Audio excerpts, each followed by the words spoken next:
Hello everyone, welcome to Code and Boots.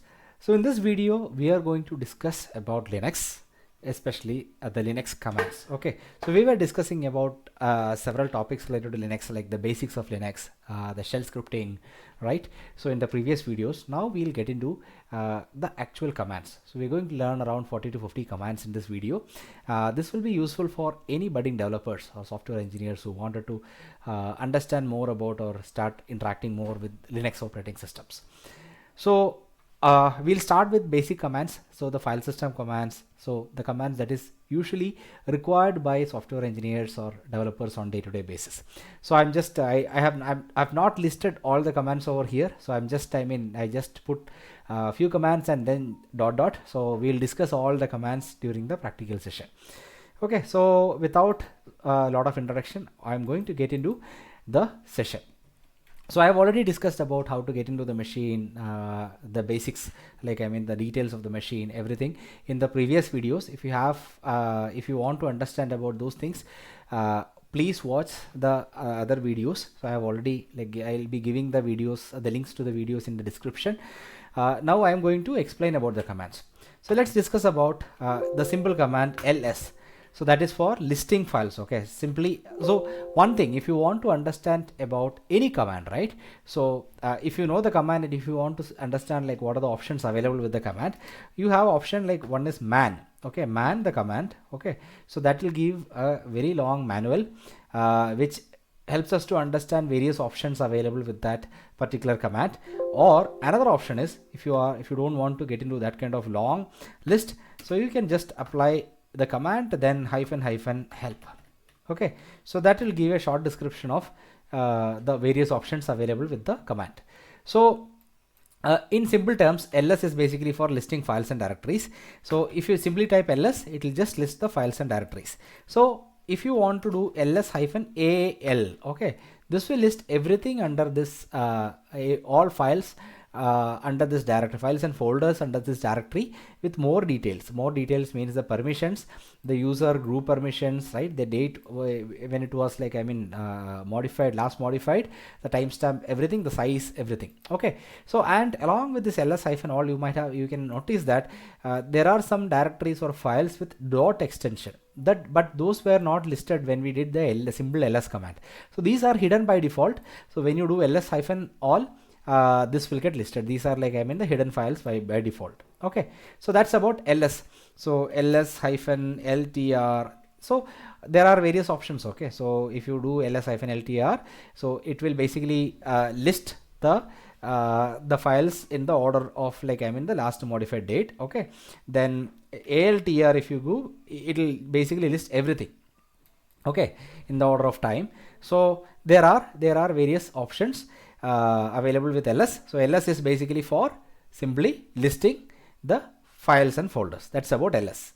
Okay, so and all the other options, the various options, you see r for recursive. You can see the options over here, has, sort, right? R recursive, hyphen r reverse, small letter r reverse, right? And then inode, okay, capital I ignore, right? Then n numeric id guid, right? So all these options are available. You can try with depending upon your need.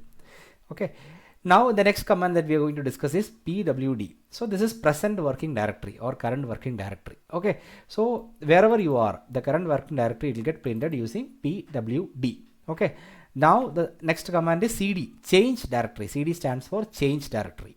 Okay, change directory means, let's say if you want to move to, let's list this, and if you want to move to a directory like test02, cd test02. Okay, now you check the present working directory. You see it is, you are inside home cib test02, right? So you are inside this, right? Like this, you can change to any directory where you have permission. Okay, cd is for change directory. Now mkdir, this is for creating a directory. Okay, so creating a directory, let's say mkdir, okay, new dir. Okay, we created a directory, now new directory. You see, this is the directory that we created, mkdir. Now mkdir, let's say I wanted to create a full directory path. For example, mkdir, I wanted to create a parent, okay, /child slash child 1 slash child 2, right? So I wanted to create a series of directories. If I simply execute this, this will give, cannot create directory because the parent, okay, the parent directories are not there, okay. So then how come it will create the child directory? So one option is we have to manually create these directories one by one. The parents we need to create. That means we have to create the parent once, then child 1, then child 2. Another option is we can create -p, mkdir -p, and then this directory. What will happen? It will create these directories, right? So if you do tree parent, you see it created everything. So parent, child 1, child 2. So tree is another command. So sometimes tree, the utility itself might not be there in the Linux machine. So in that case, you have to use apt install tree. You have to use apt install tree. Okay. So tree will get installed. In my case, the tree was already there. But if you don't have tree in your Linux machine, then you see tree is already installed and latest version. If you don't have tree, then you have to install tree. And tree will list the directories. Tree dot, if you see, it lists the directories and subdirectories, files, everything in your in the folder that you specify. For example, if I am doing tree in the parent directory, what will happen? So you see a lot of files getting listed, right, in a nice tree structure. Okay, so it will give a nice interface with all the directories and files within the specified directory. Dot means, and in Linux world, wherever you are specifying dot means the current directory. Dot means previous directory. Dot slash. So you with cd, let's say I am in cd test02, okay, cd parent child 1, okay. Now if I am doing cd dot, what will happen? I came to child, okay. Now if I am doing cd dot slash, this means 2 levels behind, right? I am into, so I was in child, but now I came out from child parent and I reached test02. That means 2 levels down I did. Okay. So if I want to go back to the home directory at any point, I can use cd tilde. Okay. This will take me to the home directory, or you can also, I think this variable is available, echo home. Let me see. Okay. So you can also do one more thing. So let me go inside the directory once again. Sorry. It's not slash, it's from test02. Okay, now I am inside this test02. If I want to go, one more option is cd $home. This will take, in bash this works, so cd home, it directly takes. Another option is cd minus will take you to the previous directory. Another option is simply cd. You type simply cd, that will also take you to the home directory. Home directory means the /home/cab. This is about cd, pwd, mkdir. Okay, so all these. Now the next command that we are going to discuss is touch. Okay, so let's say you wanted to create a symbol. Because the problem is because of the slash, because slash means it starts from the root, but ours is not root, right? So ours is like, I mean, it is basically home cab then test02. So, and one more thing, if you are specifying something, this is a relative path. What is relative path?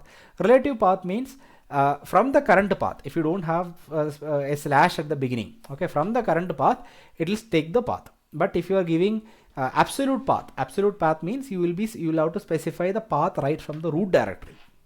Okay, so here right now we are in the the child 1 directory. I am going to create touch touch test1.test.txt.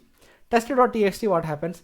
It creates an empty file. Okay, it creates a file with the name test.txt, but you see the content is empty. Okay, so it creates an empty file. So touch is to create an empty file. Okay, and let's say if you want to open the file or read the file, so just read the file, cat, nothing is there, right? So let's say you want to open the file, right? Open the file, you can use file editors. There are several file editors in Linux. Vi is very popular, Nano is very popular, vim is there. So depending upon your preference, your choice, you can select one of these file editors. So I'm going to use Nano. Okay, so the options, the options to save or or exit, all those things varies based on the file editor. First I'll show nano, then I'll show vi. Nano, the file name. If the file is not present, what will happen is it will create a new file. If the file exists, it will open the file. Okay, so now let's say hello world. Okay, this is first file. Now to save, what I can do, Control X, then capital Y, then file name to enter yes. So the advantage of nano is it's a very it's a very interactive. You will see all the options over here written itself, so you don't have to. This is very good for beginners. Okay, nano. So I still use it. I use nano a lot, but I am comfortable with VI as well. So this is how nano works. Nano, you can edit existing file. If you open it again, you can see the file is in edit mode right now. Hello. Okay, I'm saving it again. Another option, vi you can use test.txt. I'm opening it. So now you see vi, the file was opened. Now I wanted to edit this file. So by default it will be just in read mode. If you want to edit, what you have to do is you have to first press I or insert. So I or insert in your keyboard, if you type, then it will become, the file will be in the edit mode if you have permission. Okay, coder. Okay, now I have added my text. Now you have to press escape. Okay, now you have to press colon and Q. Okay, so colon Q means quit, colon WQ means what? Quit. Basically say you have two options. Okay, one is you can quit without saving, second is quit with saving. Okay, now we have done WQ. Now our whatever text we have entered, it's saved. Now what I can do, hello again. Now here in this case what I will do is escape colon Q semicolon. Now what happens, if I open again, you won't see the last text, because what I didn't do saving. Okay, quit, simply quit. So no, don't save. So that means if you do escape colon Q, simply Q, it won't save anything. But if you do escape colon WQ, it will save. Okay, so that's a VI editor. And this is not just, it's not just typing and editing. There are a lot of options like find, replace, everything. For example, for here to find, I am searching for hello, right? So you see I can just put slash, and whatever text I want to search, you can search here. So it will search for that specific thing. Okay, hello, right? It searches for the specific keyword. Okay, so same thing we can do it in nano as well. Nano test.txt, what we can do, Control W, this is the one for search, right? You see Control W world, right? And then Control W, I'm putting hello. Okay, so it will search across all those. There is find, replace, everything. All these options are available with the file editors. All those options you can see with by typing help with the specific command. Similar editor is vim. It is similar to vi. Because the save, everything is similar to vi, but it's another editor. Okay, vim editor. Now we have discussed about editors. The next command that we are going to discuss is the permissions, file system permissions command. Okay, so right now if you see ls-all, you see the file is owned by coder. We have read write, okay, and read write to the user, read write to the group, read to others. That means everyone can read, group can read and write, user can read and write. Let's say I don't want to give write access or read access to others. So what we can do, you can use chmod command, chmod. So we have to give the permissions in this way. So what we have 1. So let's translate the permissions right now. So how will we translate the permission? Let's copy this. So over here I copied. So first let's omit the first part. Now this is 110. Okay, and again read write, right? Read write is there, 1, write is there, 1, high dash 0. Okay, 1 0 0. So if there is a value over here, read write, that means 1, dash means 0. So anything with value we will keep 1, without value, that means dash, we will keep 0. So that means it is 110. So what we'll do is I wanted to make it to simply all 3 dashes. Okay, so what we'll do, this is 110. Okay, let's change it in this way. So this 110, this in decimal, so this is like decimal to binary to decimal conversion. So what is 110? This is 6, right? 110 is 6. Then what is 1110? That is again 6, right? 0000, right? That means it is 660. That's the permission here, right? So 660, that is chmod 660 to test.txt. Now execute this. Now let's see ls-all. You see you have whatever we need, right? rw0. This we got chmod 666 test.txt. This is applicable for files as well as directory.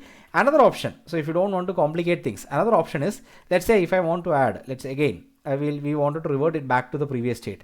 What we need to give others a read option, right? chmod others means o plus read, right? O plus read. So user is u, group is g, others is o plus read test.txt.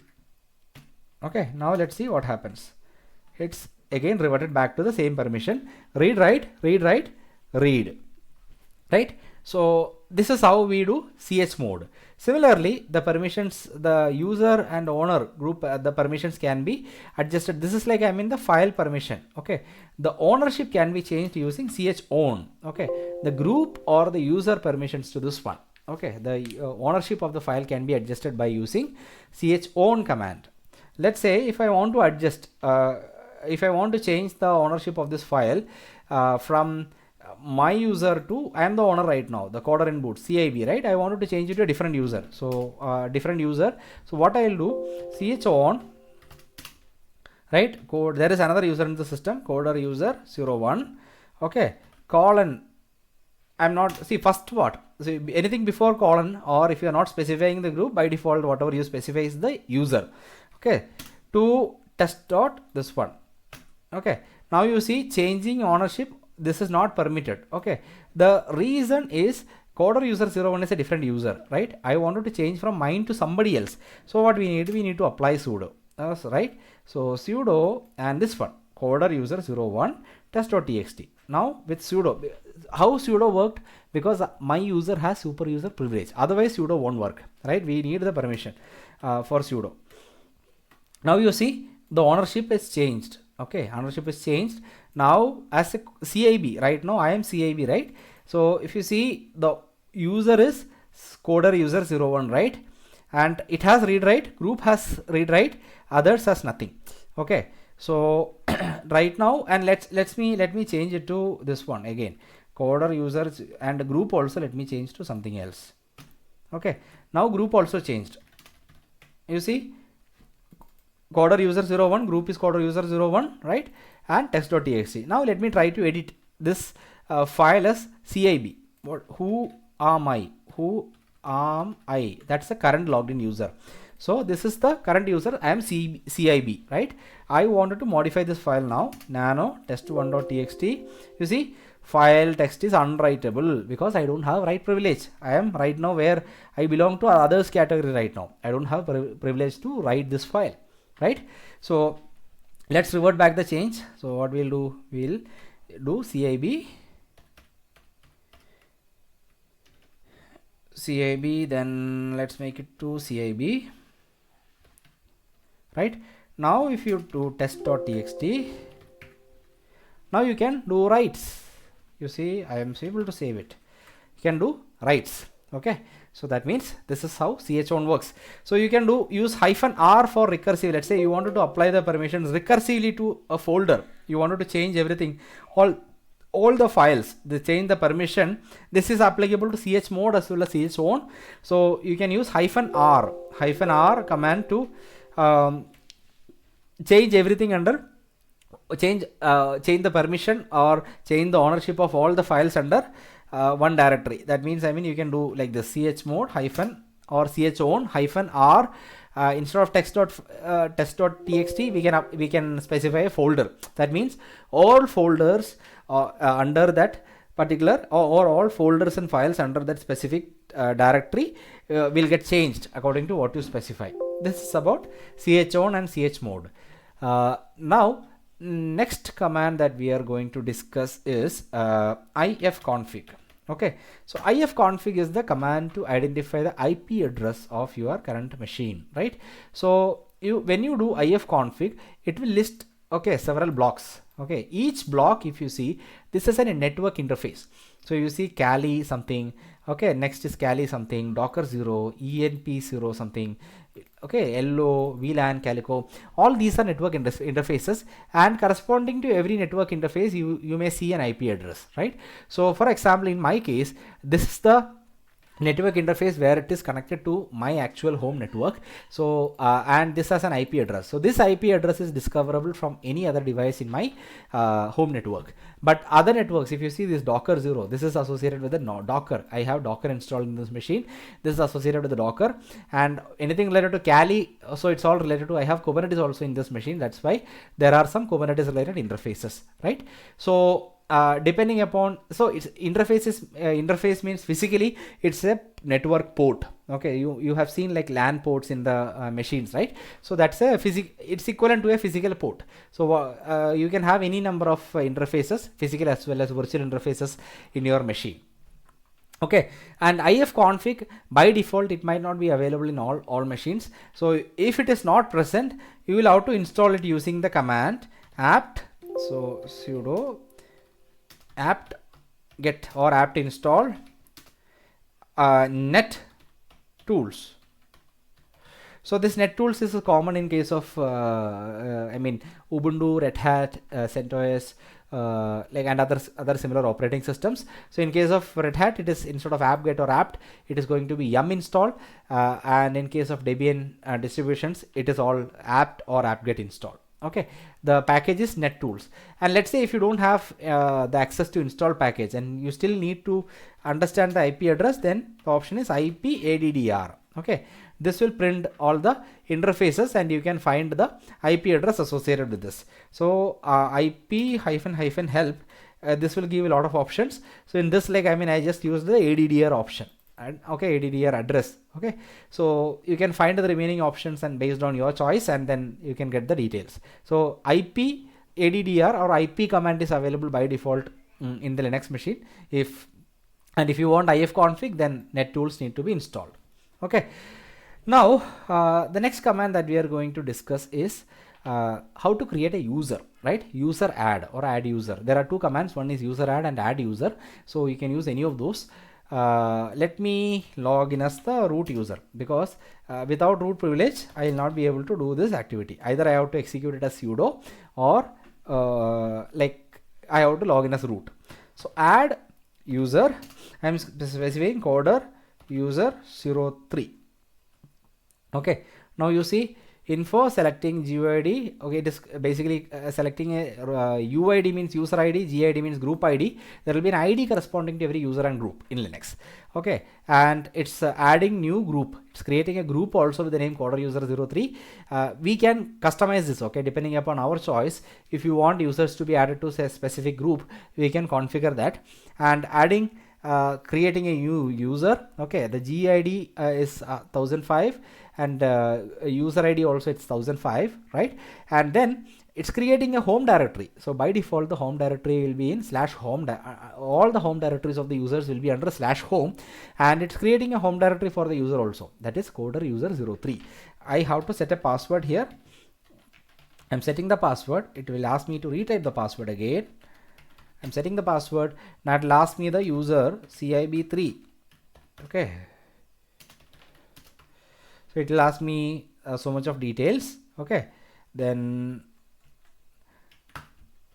okay, now you see, now I have a user created, add user, coder and boots. So this option, okay, add user itself, if you type add user --help, there are a lot of other options over here. Okay, as you can see here, no create home directory, that means home directory will not be created. Hyphen hyphen home, that means we can specify a custom home directory. Instead of creating slash home something, you can point it to a different directory where to create the home. Then disabled password, disabled login. Okay, so then the default shell. Okay, so default shell means, I mean, what is the, so shell hyphen hyphen shell, so by default it will be of bash shell, but if you want to create it with a different shell like a corn shell or a Bourne shell, okay, so you can specify the shell, default shell for that user. So there are a lot of options you can specify all, and hyphen hyphen group, you can specify which group you want this user to, right? All these options you can specify. So this is about creating a user. Then let's say you wanted to change the password of a user. So if you simply type password, for example, I am going to su is the command to switch user. Okay, so I am just explaining the commands on the go. Su means switch user. Okay, su, I am just logging into coder user 03, the one that we created. Now if you type password, passwd, what will happen? Now let's, who am I am just right now coder user 03, and if you simply type password, it will basically it is for changing the password. It will ask for the password, current password. So I am entering the current password. Okay, it will ask for the new password. Okay, retype new password. Okay, so I typed the same password again, so I didn't change it, that's why it is asking password has not changed, new password. So basically if you enter new password, it will automatically set it to the new password. This password command is for changing the password of a user. Let's say if a user has failed to or forgot the password. Okay, if a user forgot the password and you wanted to reset, so in that case you have to execute password command from a user which has super user privilege. So let's say password, and you have to specify the username, coder user 03. So password coder user 03 if you type here, so then it won't ask for the current password, it will simply ask for new password. I am setting a new password. Okay, so now you see the password of the coder user changed. It's similar to password reset. So if somebody forgets the password, or if you want to reset the password, you can use password and the username. Then this won't ask for the previous password, it will set a new password. Okay, so this is for what, creating a user, setting a password, resetting a password. Now there is some command called add group. Okay, this is for creating a group. Okay, similar to user, you can create add group as well. So using add group, you can create a new group. Okay, and next command is basically a, so there is a command apropos. Okay, so apropos, wait,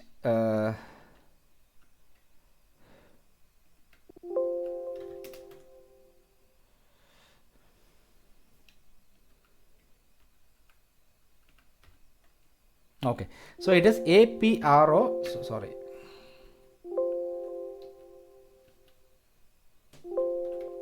okay, so the command is apropos. So this is basically, if you, let's say if you forgot, if you want to know about a command but you don't know the command, okay, so in that scenario what you can do is you can basically specify, let's say I wanted to understand the commands related to disk.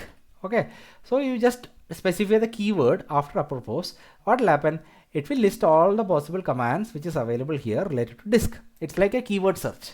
Okay, so this is a very powerful command, it's very useful, but the only thing is you should not forget apropos. Okay, you have to remember this apropos command, otherwise you will not be able to get it. Let's say, and it listed all the disk related commands. Okay, so you see, like, I mean, a proc disk, arm disk, right? So HD, right? So all the disk related commands it listed. Now let's say apropos, then USB, right? It lists, I mean, all the USB related. You see list USB devices, LS USB. It is listing all the USB devices attached to this machine, right? And apropos size, right? So it will list, I mean, the size related commands over here, right? So in this way you can find, okay, you can just do trial and error with all the keywords that you want, and you can figure out the specific commands or identify the specific commands from the machine, okay, using the apropos command. Now next command that we are going to discuss is like the command related to the file system size. Okay, so first is df-h. So df-h, so this will give an overview of like the file system that you have. So it will give you all the file system path and the mount locations. Okay, so if you see any operating system, if you want to check the disk usage, everything, right, you can simply type df then -h. -h is basically, if you don't specify -h, what will happen, you will see the numbers, the size of all these files, right, you will see it in bytes. But if you want to see it in a human readable format, you can specify, let me clear the screen, if you can specify -h to it, so that it will give you in MB, KB kind of human, or GB kind of human readable format, right? So that's why we have to specify -h, human readable size. So you can see /run, okay, 2% use, available 195 MB, /use is 97%, 11 GB used out of 12 GB, right, 340 MB available, right? That means, I mean, we are almost like our storage is full. Okay, so then similarly, like, I mean, the different boot is there, right, run lock, right, then there are similar mount paths related to my Docker. That's all getting listed over here. Okay, so this is about df-h, but df-h is giving the overview of, like, I mean, your disk, the file system in the machine. Let's say if you want to figure out the size associated with the directory, okay, so that is du. Okay, du, then I am specifying a directory. You see, it gave me the size of the files within a directory, but the problem is I don't know what these numbers are, right? I need still in a human readable format, right? du-h, just give du-h.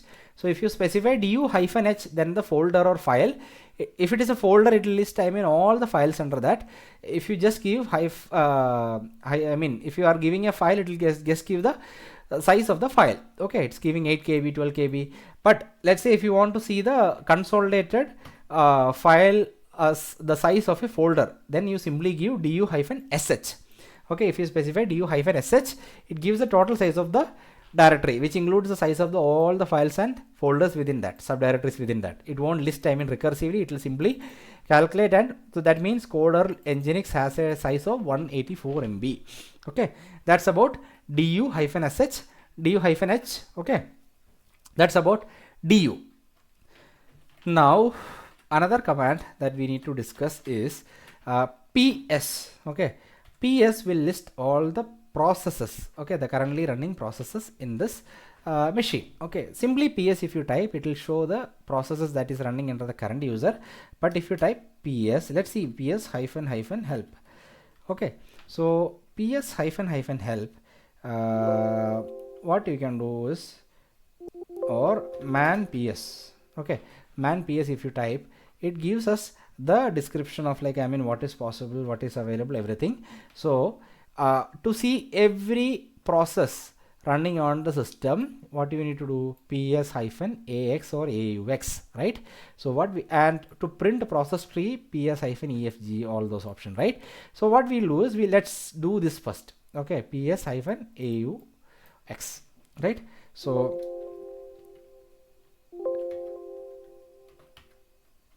ps-aux. So this, you see all the processes that is running in this machine, right? ps-aux. You can see all the processes. You see coder user, there is a Python application running, right? There is something else running, right? Monitor token. Okay, there are so many Postgres is running. Okay, so all the processes running over here, you can list using ps-aux. And at the top, if you see, you can see the header. This is process ID user. You will see as which user the process is running. PID stands for the process ID. Percentage CPU, percentage memory usages. Okay, then start time. Okay, then time elapsed command. What is the command corresponding to that? Okay, that's about process. Now next command is, let's say if you know the process and how to kill a process. Okay, for that we need to use kill command. Okay, kill is the command. So there are commands like kill. There are so many commands. Okay, so kill, if you simply use kill, what will happen?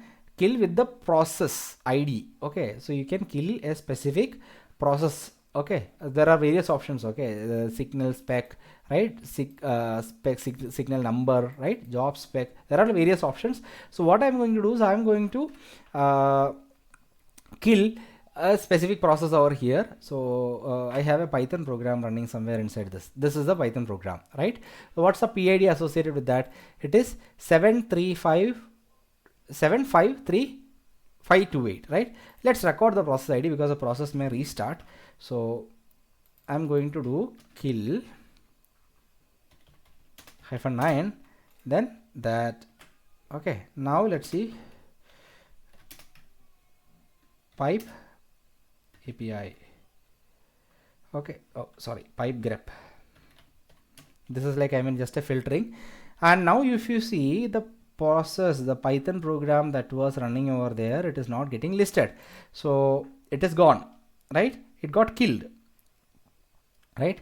So previously, before this, the Python, or maybe instead of just filtering, I'll just print everything. Okay, in this filtered services, if you see the Python program that was running in the past is not there, it got killed. Okay, so what we'll do is we'll filter with the process ID itself. This was the process ID, right? Let's filter with the process ID itself. The process itself is not there. This is just the current command. The process is not there, so it got killed. So kill is the command to kill a process. So we can do kill can be kill and pkill. The pkill is another command which is for killing a process. So we can use this for killing entire process under a user. There are a lot of ways to kill or use this kill. So depending upon your requirement, you can kill the process. Okay, another command that we are going to discuss is echo. So echo is basically for printing something. Okay, so let's say echo hello. Okay,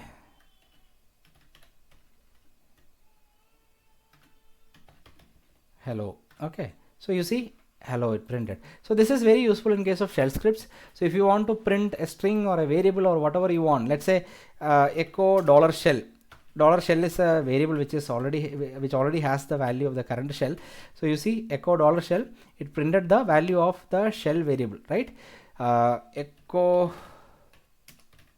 env, let's $env, I think, or $env. I'm not sure whether it has value. Okay, so but whatever has value, echo home. Okay, this will print something. You see, echo home has a value. It is printing. Or if you want to create a new variable, so echo can be used for to summarize. Echo is a very powerful command. It can be used for printing variables. Okay, and you can combine variables and strings as well. Let's say hello.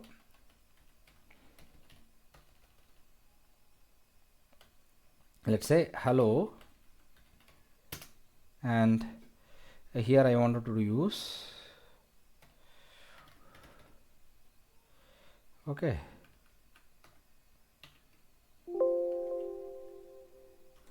Okay, so no, sorry, echo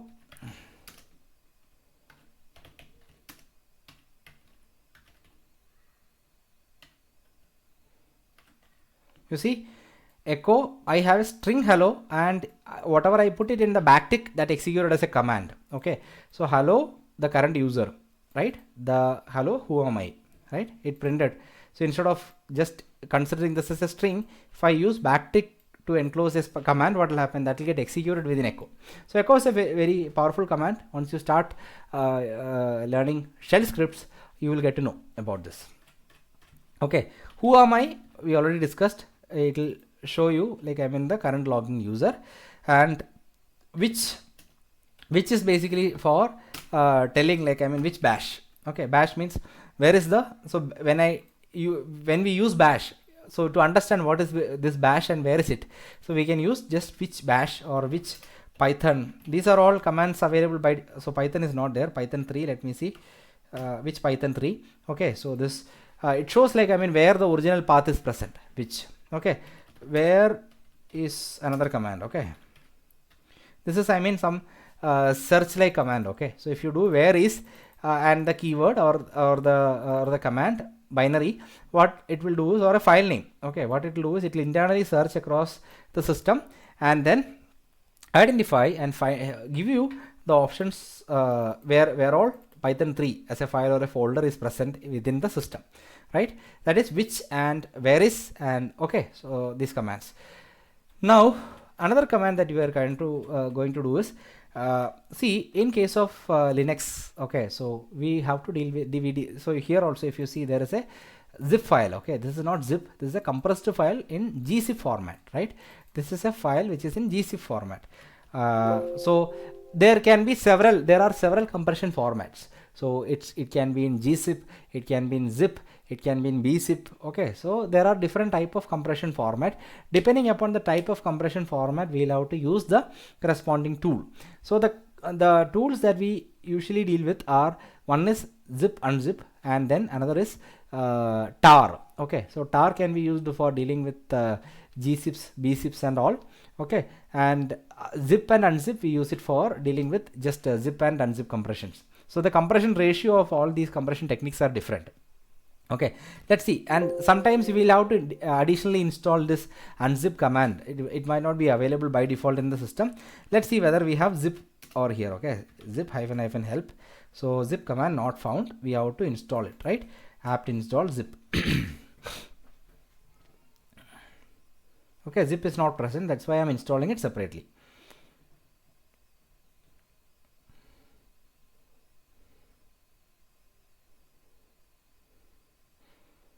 Takes a while.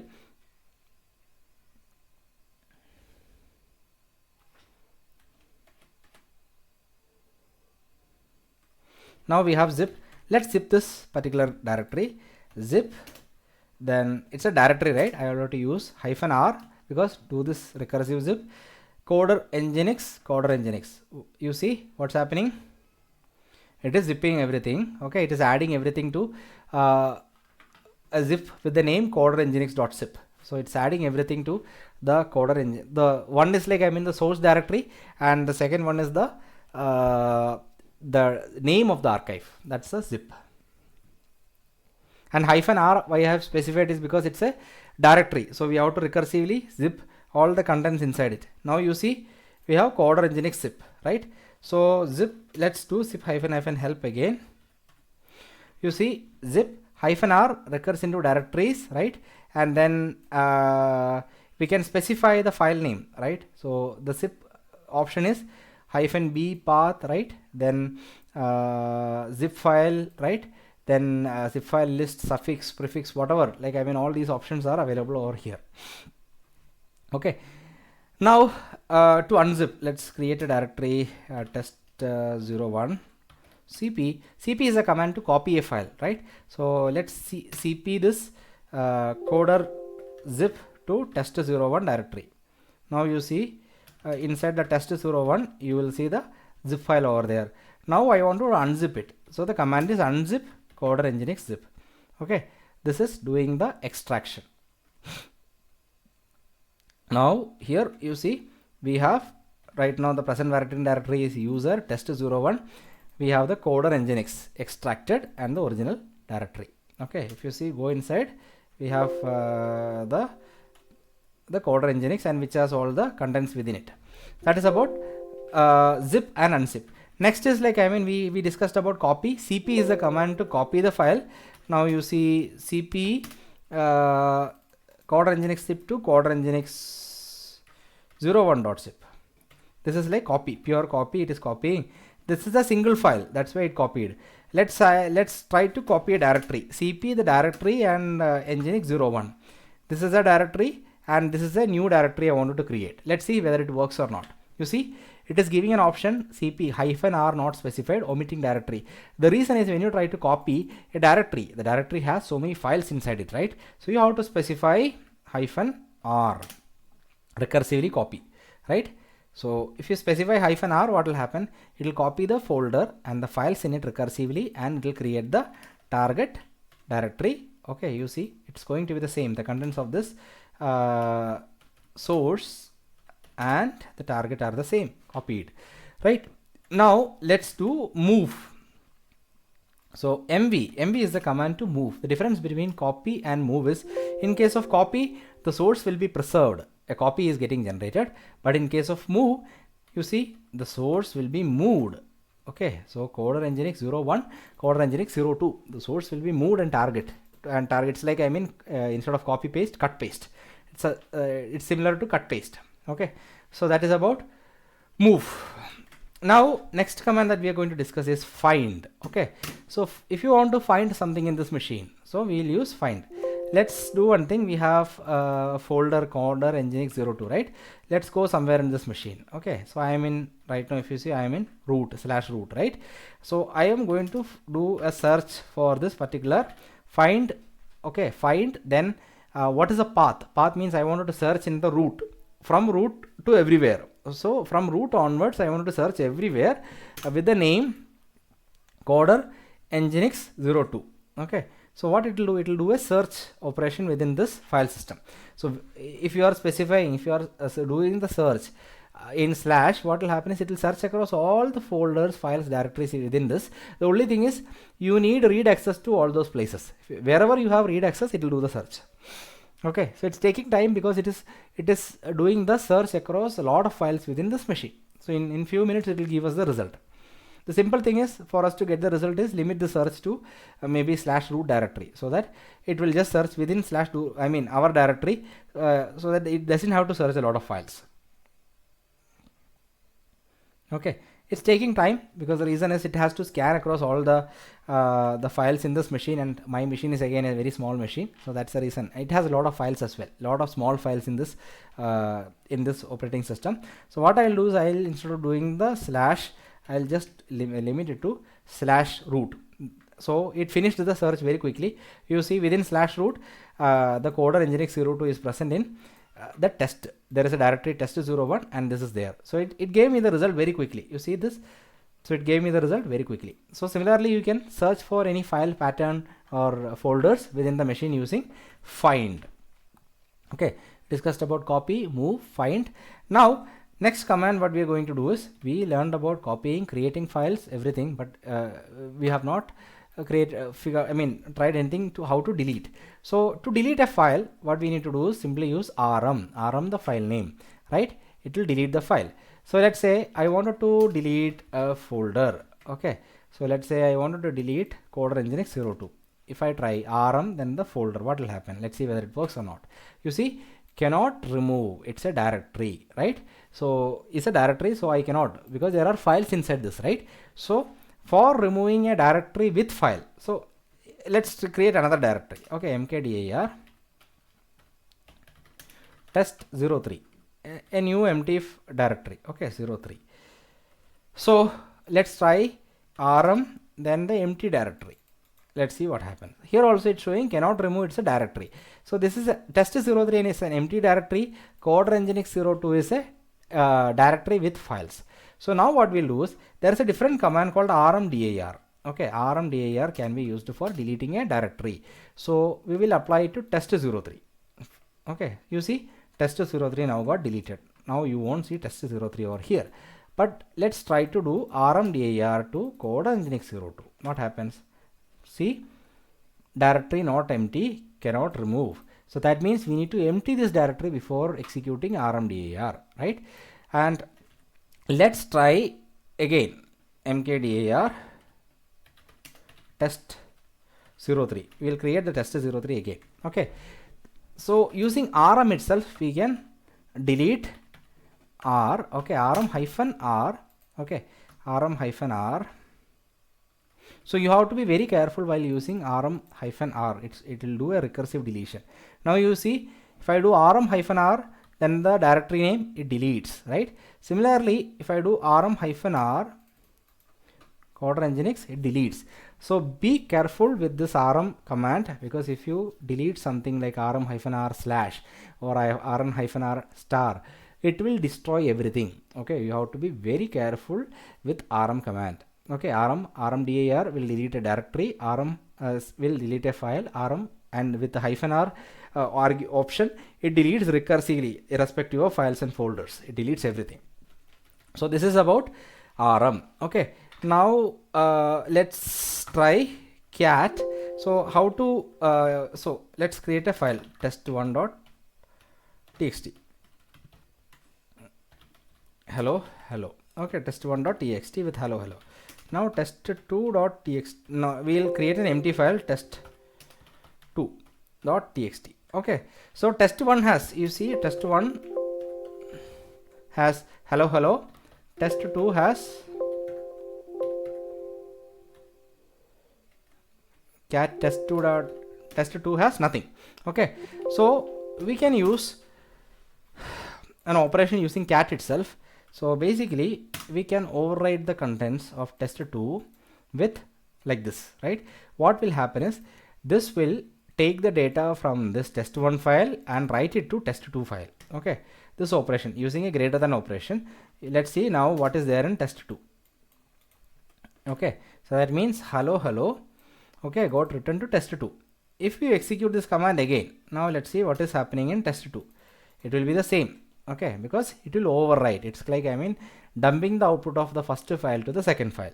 But instead of just using one arrow, if you use double greater than, what will happen?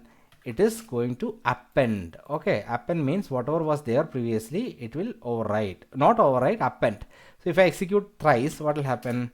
You see, it became thrice, right? Execute again, 2.txt 4 times, right? So it keeps appending.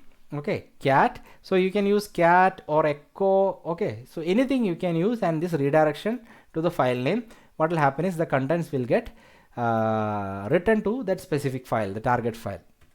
That's about cat. Okay, so now another important command is head and tail.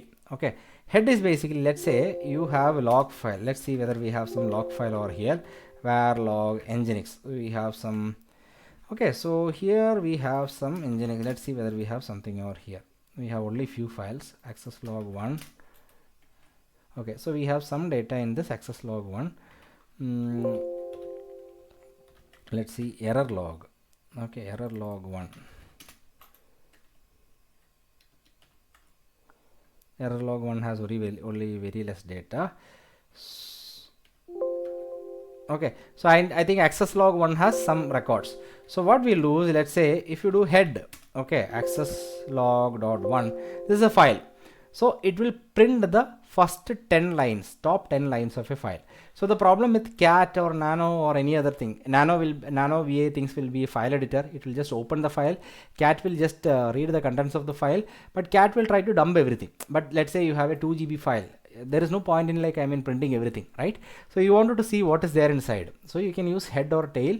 Head will take from the top. Okay, so by default it will be taking 10 records. Let's say head hyphen n. Okay, the syntax is, let's say if you want to put 15. Okay, now you see head hyphen 15, it printed more, right? Okay, so by default it is 10. Head hyphen 15 will print more. So now if you do head hyphen 20, okay, it will even print more, because right now my file has very less data. That's why it is not listing so many things. But if your file has so much of records, then you will see the 20 lines. Right now 20 lines are not there. That's why it is printing everything. Similarly, head will do from the top, so tail will do the reverse. Tail, then the access logs dot 1. Okay, so by default it will be 10. So maybe tail hyphen 2. Okay, this is just giving me two lines from the bottom. Hyphen 3 lines from the bottom, right? So in this way we can see the lines or the data from the top or the bottom using head or tail.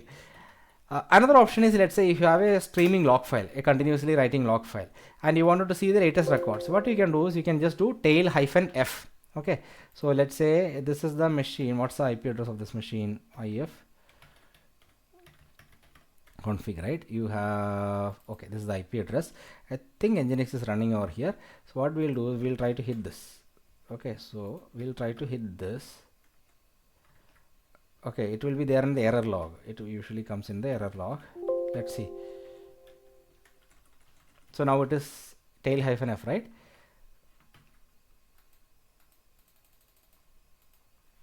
It is hitting nginx. Maybe it is getting written to some other what is there? What else is there? Error log, access log.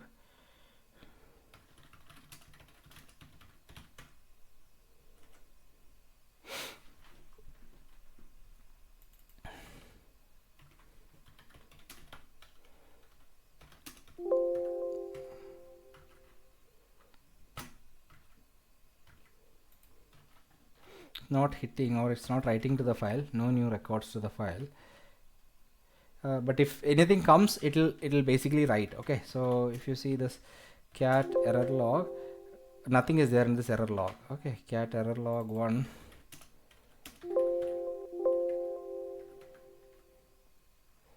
Okay, so the configurations of the Nginx was not correct, that's why it's not writing anything. Okay, but in the ideal scenario, what will happen is if there are files getting written to that, right, so it will print that. Okay, because I created some virtual host within the Nginx with specific IP address or host names and all, that's why it is not accepting the request and writing it to the specific path.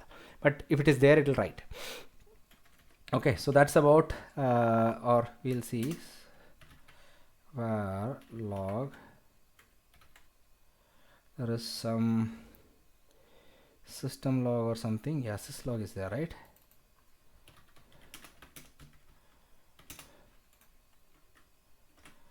You see this system log. Okay, it is something that keeps on writing. So when I did, you see it is keep on streaming, right? So whenever any new logs are coming, so this log file is getting refreshed. You don't have to scroll every time. Okay, so that's about tail -f. Okay, so -f, you can just give the file name, and it is not just one file name, you can give multiple files also. It will stream all those files. Okay, so file name 1, file name 2, file name 3, like that you can use. Then another option is more. Another command is more. Let's say you have a multi-page document or a file. Okay, so you wanted to open, instead of like just doing cat, you wanted to read and go page by page. That is more. More command will help you with that. So more means from top to bottom, right? Another command is less.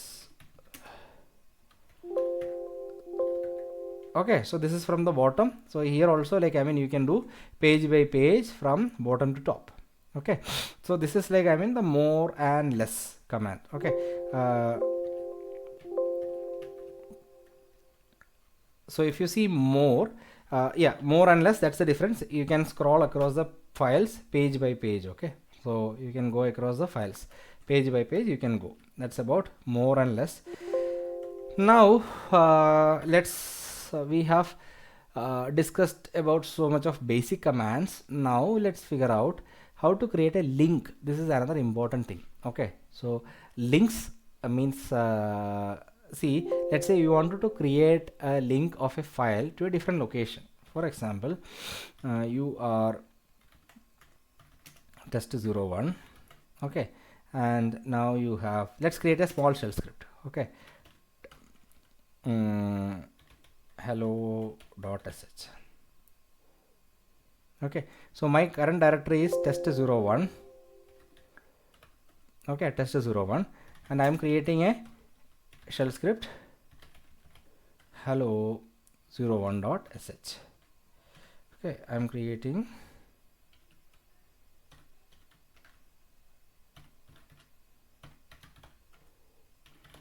echo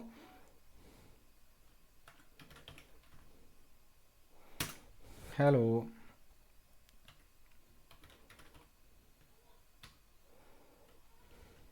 Okay, so this is the script. Now I wanted to create a symbolic link. So links in Linux, there are two type of links. One is soft link, second is hard link. Okay, soft link means it is just a link, or a we can say like a the file will be remaining in the same place, but it is just creating chmod u plus x. I am giving execute permission also to this, so that I can just execute hello 1.sh. It's showing hello root, right? So coming back, so in case of soft link, what it will do is it will just create a file that links to the original file or script or folder. Okay, you can create links to files or folders. Okay, so what I'm going to do is I'm going to create a directory mkdir test02. Okay, inside test02 I'm going to create ln-s source. The syntax is source and the destination. Okay, root test01 and this is hello sh, right? What I'm going to do is I'm going to create a link to test02 hello.sh. Okay, hello means is my name, right? .sh. So if you see in the test02, you will see a shell script, okay, but you see a blue color on that. So if you do ls, that means it's just a reference, okay, it is not a file, okay, it's a reference. If you just do execute this one, what will happen is whatever is there in this one, it is pointing to this one, right? So it is just executing the parent one, okay. That is the difference. I mean, that is about symlink. And another thing is, let's say if you remove this symlink, okay, whatever you created, the original file won't get deleted, okay. So ls-all, you see the symlink is gone, but let's see whether this file exists. Sorry, this file exists, the original parent file exists. So symlink is nothing, it is just a, or soft link is nothing, it is just a link to an original file. We can create symlink anywhere, soft links anywhere, and deleting a soft link will not delete the original file, okay.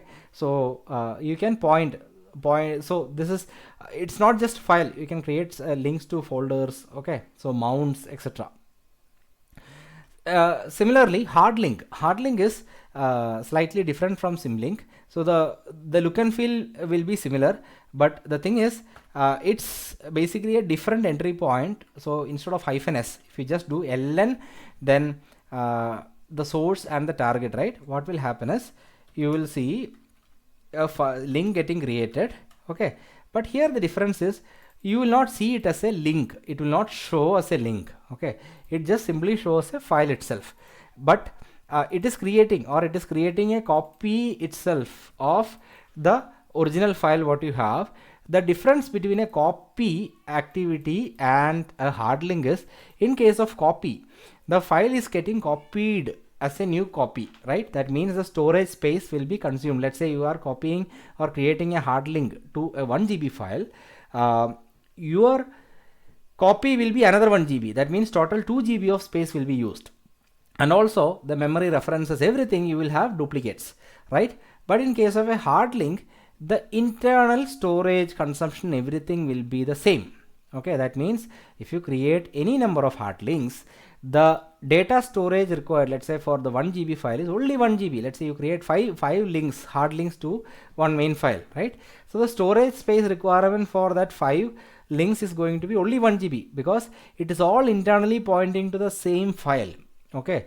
The difference is, let's say if I delete the, here if you see, if I delete my link, so previously I forgot to tell you one thing. In case of soft link, if you delete the original file, what will happen? The soft link will become unusable, because it is so I forgot to mention that. So if you delete the original file, soft link will become unusable. It will show in red color, invalid reference it will show. But in case of hard link, let's say if you delete the file, let's say if I am deleting the original file, right? Now you see the file will be still there, okay. That means my link is still there, right? So the link will, that means it is a different entry point to the same file. Hard link means you are creating, it's like, I mean, you have an office and you are creating different doors to the office, okay. So the office will be still there. So you can create any number of hard links, and this is how you can create access or access paths. You can create hard links at a different path or somewhere. In this way you can make access to a file through a different name or a different path or something, okay. But the advantage over copy is you are not duplicating the file. The internal memory, storage, everything whatever is required is going to remain the same. It is not going to create internally, it's not going to create a copy of the same file again and again. That's the difference, okay. So I hope this example is helpful between soft link and hard link, okay. So now let's see whether we covered everything. I have kill chown ifconfig, okay. So one more command I'll explain is, okay, grep, okay. So let's say I wanted to ls-al, this will list everything, right? So let me go back, ls-al, this will list everything. And if I want to filter something, I can use the pipe, okay. I can use the pipe. What will happen is pipe will pass the output of the first command. First command is what? ls-all, right? To the next one, grep. Grep, I can do the filter condition. Grep means here I wanted to filter by maybe test. So I wanted to filter only the test related directories or files under this main directory. You see, grep test, what happened? Grep gave me test01, test02. Okay, so if I want specific test01 itself, it will just give me test01 itself. So this is how you can filter the results, okay, or contents. It can be like, see, instead of a command, it can be a list command. It can be a cat also, cat from a file, okay, or search something. You can chain n number of commands using this pipe redirection thing. So this pipe is like, I mean, basically a redirection operator, so where the output of this will be passed to the input of this one, right? Second command. You can have n number of pipes. Okay, so that means test, then again pipe, okay, grep test02. You see, it's giving me test02. What happens? In the first one it listed everything, second one it grabbed only the test one. That means it has test01, test02. Again I grabbed for test02. That means it gave me test02, right? So this is grep. Then another command that we will discuss here is export. Okay, if you want to set a variable export, what you can do, export a equal to hello. Okay, now echo dollar, now a is a variable, a equal to, you see, hello. So using export command you can set variables. Okay, let's say you wanted to set a path. Okay, so let's say I am putting a so test02, I wanted to create a variable path to this test02. I am keeping nano export coders then equal to this one. Okay, now if you do echo then dollar coders, then what will happen? It will give me this one, right? Now if you do cd dollar coders, then what will happen? I will get into this coders then directly, right? That means I will get into the test02. Wherever I go, if I just do cd coders, then I'll get into the test. And if you want to set this in the machine forever, what you can do, if it is a say user level, you can just save it in the user's bash rc file. Okay, you can set it inside an environment variable file, that is bash rc. So if you set this environment variable over here, at the end of this file you can just set it. Okay, export coders done. What will happen if you just, okay, if you just do cd then dollar then, sorry, so you see it came here, right? Coders done. But this coders done, let's get into some other user, coder user 01, right? Now here if you do echo dollar coders done, it will not have any value because we set this value in the environment variable file or bash file of root user. Okay, it is specific to that user, because every user, if you see, there is a .bash rc file, every user. So this bash rc file is the place or the file where you can keep all these init variables or environment variables in case of bash shell. Okay, only bash shell will obey this. If it is a different shell, you have to use the or you have to save it in the file corresponding to that shell. Okay, so let's say if you want to make it globally, if you want to set the environment variable globally, then there is a global file etc bash rc, bash.bash rc. Okay, so if you set it inside etc bash.bash rc, similar. Okay, so here if you set, what will happen, it will be available across all the users. That means what we'll do is export coders done equal to root test02 in etc bash.bash rc at the end. Okay, so if you set here, okay, now if you do su hyphen coder user 01 cd, or let's do echo. So now you see I am in coder user 01, right? Echo coders done. You see it got the value. No, so sorry, there was $2. I'm just doing echo. So echo dollar coders done. So you can reference any value using the dollar command. Okay, so if you dollar coders done, it gave me the value root test02. Okay, in this way you can set environment variables, path variables, everything. Okay, so this covers the path as well. So I think maybe with this example we can stop this session. So I'll take the advanced topics in another video. Okay, so stay tuned. So if you have any questions, queries, feedbacks, comments, feel free to comment below this video. So I'll definitely respond back. Thank you very much for watching this video. Have a nice day.